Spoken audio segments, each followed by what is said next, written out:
Seriously, when is Avengers Endgame going to get here? There's a guy who wants to talk to you. What's he listening? Hey everybody, GreaterSapien here, but you can call me Jerry as that is my name, and today's comment is a bit of a change-up because I found myself drawn to this topic. Graham King asks, you have a choice in a bad neighborhood to go along a street with a judoka, a karateka, or a boxer. Choose. Now, this is a bit of a tough one because this isn't a martial arts situation we're thinking about here. It's a street fight, and street fighting is a very different thing. So, assuming all my choices are extremely skilled at what they do, my first choice is the boxer, and I'll tell you why. Street fights tend to be stand-up fights. Most people are coming with fists. Now, the most important skills that are needed in street fights is the ability to not get hit and to deliver your strikes.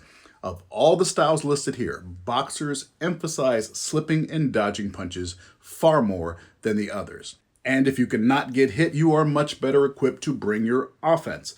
Judo practitioners are devastating when they get their hands on you, and they can deal with different body types really well. But not getting hit is not a big part of their training.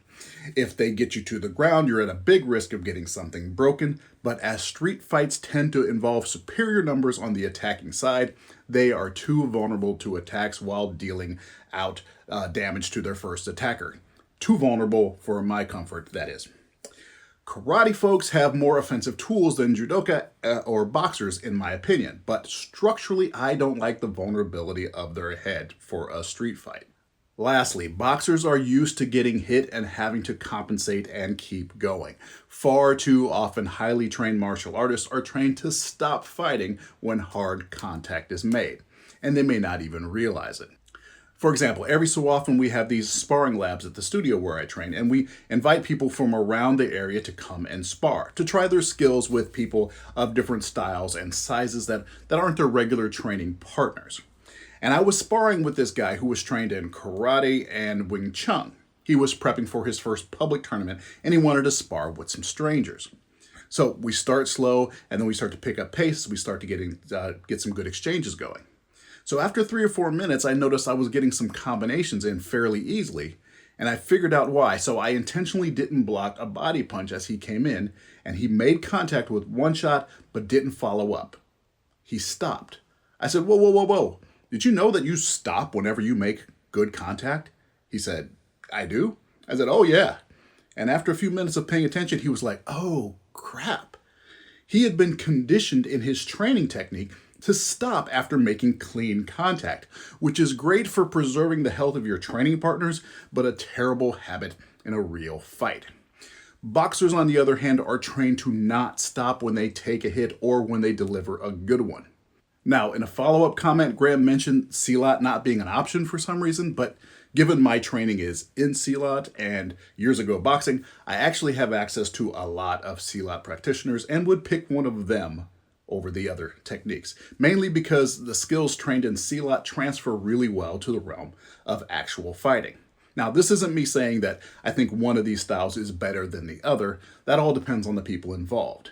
Technique versus technique, one-on-one, all things being equal, it comes down to who's better able to execute the tools that they have, and who does Lady Luck favor that day.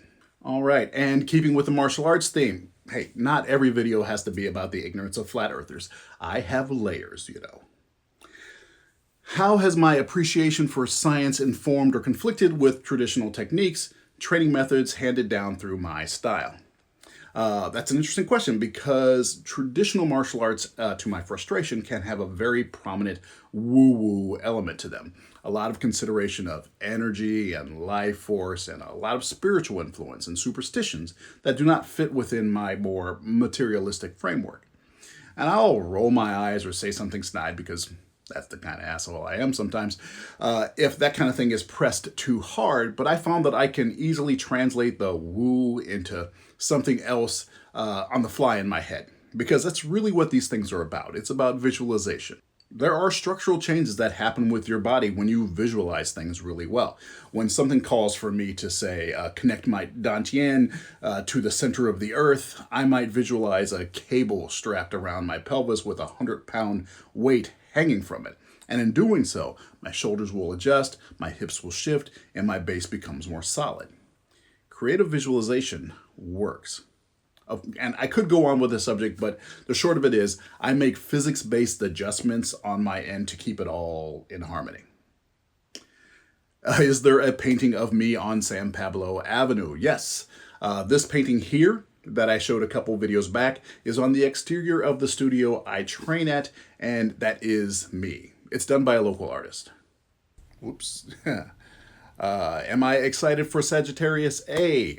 Sagittarius A is the object at the center of our galaxy that is thought to be a black hole, and the first image of another black hole will hopefully be revealed this morning.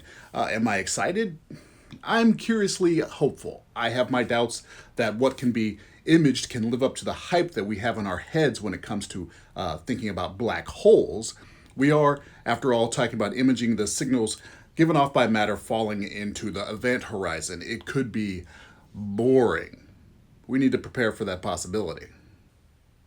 Oh, hey, look, there it is. Not a bad looking black hole. Not nearly as boring as it could have been. Pretty much right in the middle of the wheelhouse of what was expected. I haven't looked deeply into what type of imaging was used. I assume this is a false color image of the radio waves that were coming off of the matter going into the event horizon, but not bad. Could have been worse. On a similar note, what mysterious event intrigues me the most? Well, on a universal scale, gamma ray bursts have always intrigued me. There's so much energy in a short period of time. It's amazing. But really, that threshold between non-biological collection of molecules and life, that spot right there. And then after that, the threshold between a collection of neuronic cells and a mind. It's fascinating stuff. Lastly, the only reason to keep making these videos are the views, this person says. Well, if I were doing these videos in order to convince flat earthers, you would be right, because they aren't capable of changing their minds. But I do this to put information out there for others to find, not the globe-denying crowd. But I do want to voice my objection to your saying that there's no place for belief in science, because that's simply not true. And I know a lot of science-minded folks don't like the way this sounds, and my detractors are likely to try to record this and use it in their favor. But I say a scientific field like physics has two basic beliefs at its core: that the information about the workings of the universe is there to be found, and that human beings through our endeavors will have the ability to understand it. If you don't believe those two things to be true, you're wasting your time. So, any of you globe deniers that say God did it and he works in mysterious ways and some things are not to be known or beyond man's understanding, you're not doing science and you're wasting everyone's time. All right, folks, I hope I didn't waste too much of your time. A quick thank you to all of my patrons. You are greatly appreciated. Wave hello to all the nice people as they go by there. And thank you very much for lending me your time. If you haven't already, please hit the subscribe button and the little bell to notify you that I've put up another video. Take care, everybody. That's my job! That's what I do! I don't lose! I win! Is there no one on this planet to even challenge me? Maybe you came by to congratulate me on last night's victory.